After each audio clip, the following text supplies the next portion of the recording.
Hello everyone, I am Nidhi Agarwal and welcome back to my new YouTube channel that is Nidhi Ma'am Classes. So आज की video में मैं लेके आई हूँ आपके लिए क्लास 10th की NCERT की बुक से चैप्टर नंबर है ये 5 अर्थमेटिक प्रोग्रेशन, जिसको हम लोग शॉर्ट में बोलते हैं AP। मैंने सडनली ये चैप्टर नंबर 5 इसलिए स्टार्ट किया है बिकॉज एक मेरे व्यूअर की डिमांड है कि उसको चैप्टर नंबर 5 का वीडियो चाहिए था, बिकॉज स्कूल में सिलेबस आगे पहुंच गया है और मैं चूँकि वेकेशंस पे चली गई थी इसलिए मैं वीडियोस नहीं बना पाई हूँ। बट डोंट वरी, मैं थोड़े फास्ट वीडियोस बनाऊंगी, जल्दी जल्दी मैं आपके लिए वीडियोस बना के डालूंगी जिससे कि आपका पूरा सिलेबस कवर हो जाए। तो आज मैं चैप्टर नंबर 5 का वीडियो डाल रही हूँ। यहाँ पर देखिए किस तरीके से मैंने आपको एग्जाम्पल और बेसिक समझाया है। सबसे पहले बेसिक समझते हैं। तो यहाँ पर उसके लिए एक एग्जाम्पल आपकी बुक में दिया गया है, मैंने वही एग्जाम्पल पिक किया है कि Reena applied for a job जिसके लिए उसकी सैलरी स्टार्टिंग होती है 8,000 से। ओके, फिर वो बताते हैं कि 500 एवरी ईयर वो इंक्रीमेंट करेंगे। तो मतलब जब 5 ईयर एवरी ईयर इंक्रीमेंट करेंगे तो पहले 1 ईयर में क्या थी 8,000, सेकेंड ईयर में कितनी हो जाएगी 8,500, थर्ड ईयर में और 500 ऐड कर देंगे तो 9,000। ये जो हम लोग 500 ऐड करते जा रहे हैं ना एवरी ईयर, इसी को हम लोग बोलते हैं स्मॉल डी। क्या बोलते हैं? Small D. तो यहाँ पर आप देखिए 8,000 8,500 ये डॉट डॉट डॉट मैंने लिखा है। तो जो फर्स्ट सैलरी है या फर्स्ट टर्म है, इन सारे नंबर्स को हम लोग टर्म बोलते हैं। तो जो फर्स्ट टर्म है इसको हम लोग बोलेंगे स्मॉल a1, सेकंड को हम लोग बोलेंगे small a2, a3, a4 dot dot dot, और जो आप ऐड करते जाते हैं उसको बोलते हैं स्मॉल डी। जो ऐड कर रहे हैं दैट इज़ वो एक्चुअल में है क्या, वो डिफरेंस है। डिफरेंस कैसे? अगर यहाँ पर सपोज मैंने आपको ये सीरीज़ दे दी होती और आपसे पूछा होता कि स्मॉल डी की वैल्यू बताइए, तो आप डी की वैल्यू कैसे बताते हैं? सेकंड में से फर्स्ट को माइनस करेंगे, थर्ड में से सेकंड को, फोर्थ में से थर्ड को, हर आगे वाले टर्म को उसके पीछे वाले टर्म से माइनस करेंगे। तो देखिए सेकंड को जब फर्स्ट से माइनस किया दैट इज़ a2 माइनस जब a1 किया तो वैल्यू कितनी आई 500। फिर a3 माइनस a2 किया तब भी वैल्यू कितनी आई 500। फिर a4 माइनस a3 किया तब भी वैल्यू कितनी आई 500। तो जब हम लोग देखते हैं कि ये स्मॉल डी की वैल्यू मतलब जब डिफरेंस सेम आ रहा है तो हम लोग बोलेंगे कि ये जो सीरीज़ है ये अर्थमेटिक प्रोग्रेशन है, AP है, ये एक AP को फॉर्म कर रही है। तो जब भी डिफरेंस सेम आता है तो हम लोग बोलते हैं कि वो AP फॉर्म कर रही है। अब आपके बुक में क्वेश्चन ऐसे ही है। अब वो आपसे क्या पूछेगा कि आपको ये 4 टर्म दे दिया, अब बताइए 5th टर्म क्या होगा या 6th टर्म क्या होगा, या आगे के 3 टर्म आपको खुद बताने। तो बहुत सिंपल है, जो ये टर्म दिया हुआ है 9,500, इसमें हम इस डिफरेंस को ऐड कर देंगे। तो ऐड करेंगे तो 500 ऐड हो गया तो कितना आ जाएगा, नेक्स्ट सैलरी कितनी हो जाएगी 10,000। और फिर एक और अगर टर्म बोलेगा तो इस 10,000 में अगेन 500 को ऐड कर देंगे तो हमारा नेक्स्ट टर्म हो जाएगा 10,500। तो इस तरीके से वो इस सीरीज़ के आगे के जितने भी टर्म्स और पूछेगा तो वो डिफरेंस हम लोग ऐड करके बता देंगे। बस एक ही कंडीशन होती है AP की कि आपका डिफरेंस क्या आना चाहिए, सेम आना चाहिए। ठीक है, आप देखिए यहाँ पे डेफिनेशन क्या लिखी हुई है। इस डेफिनेशन को मैंने इसलिए यहाँ पे नोट किया क्योंकि एक बहुत ही इंपॉर्टेंट चीज़ आपको क्लियर करनी है। यहाँ पर लिखा हुआ है AP is a list of numbers in which each term is obtained by adding a fix number. जब आप एक फिक्स नंबर D को ऐड करते हैं, किसमें ऐड करते हैं? टू दी प्रिसीडिंग नंबर, पहले वाले नंबर में। Okay, except the first number, first number को छोड़ के बाकी सब में हम लोग क्या करते हैं, यहाँ पर नंबर्स को ऐड करते जाते हैं। तो वो अब यहाँ पर देखिए एक वर्ड आया है एडिंग। यहाँ पर आपने देखा डिफरेंस 500 आ रहा था, हर एक में ये ऐड होके इंक्रीज हो रही थी।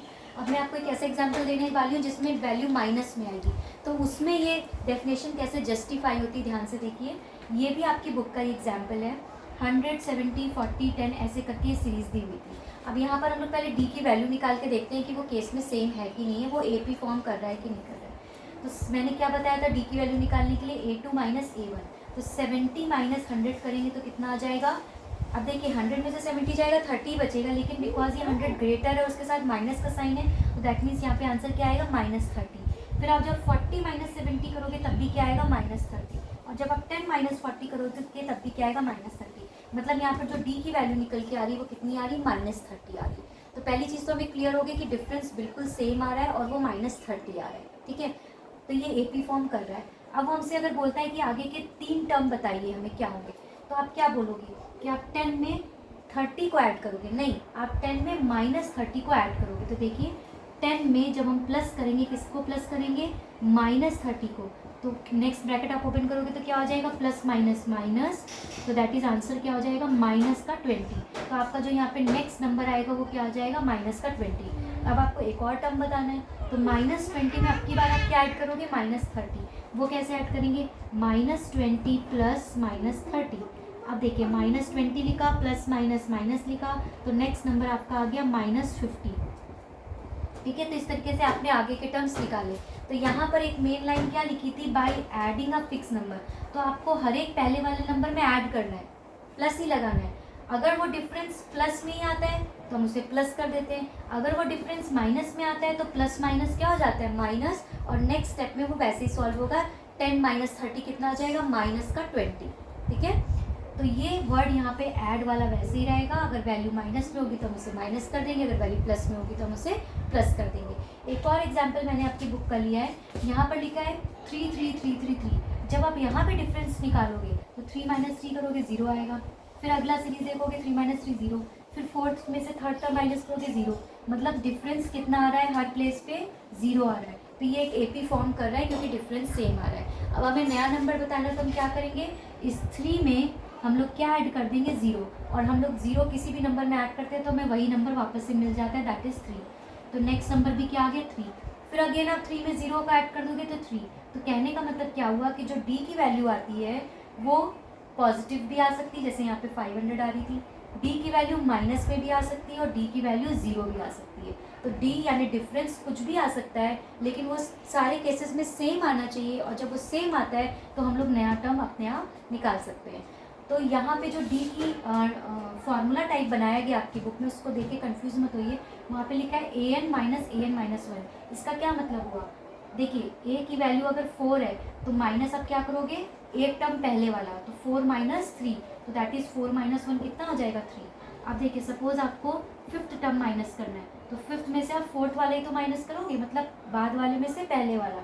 तो यहाँ पे आप फोर्थ लिखते तो A4 लिखने के बजाय उन्होंने क्या लिख दिया, उसको 5 - 1 लिख दिया, दैट इज़ A की नीचे यहाँ पे क्या आएगा, 4 आएगा, तो हो जाएगा A5 - A4। तो ये जस्ट फॉर्मूला बनाने के लिए आपको बताया गया, इसको देख के कन्फ्यूज नहीं होना, आपको यहाँ पर बेसिक समझ में आना चाहिए। तो मैं आपको एक बार और बताती हूँ जिससे कि आपको ये बेसिक समझ में आ जाए। तो सबसे पहले हमारे पास अगर कोई सीरीज़ दी है और उसका हमें चेक करना है कि वो AP है कि नहीं है, तो हम लोग क्या चेक करते हैं कि डिफरेंस सेम आ रहा है कि नहीं।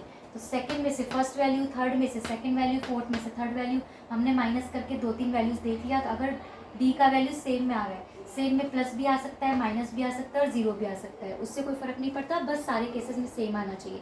तो हम लोग जैसे ही D का वैल्यू सेम आएगा तो हम लोग क्या बोलेंगे कि इट फॉर्म्स एन AP। जब वो AP फॉर्म करेगा तो उसके बाद वो आपको क्वेश्चन में बोलेगा कि आपको आगे के 2 या 3 टर्म्स बताने, तो इसी D की वैल्यू को आप अपनी लास्ट वाली वैल्यू में ऐड करते जाएंगे, तो आपकी वो वैल्यू नए टर्म्स आपके निकल के आते जाएंगे। तो ये तो हुआ इस एक्सरसाइज का बेसिक विद एग्जाम्पल।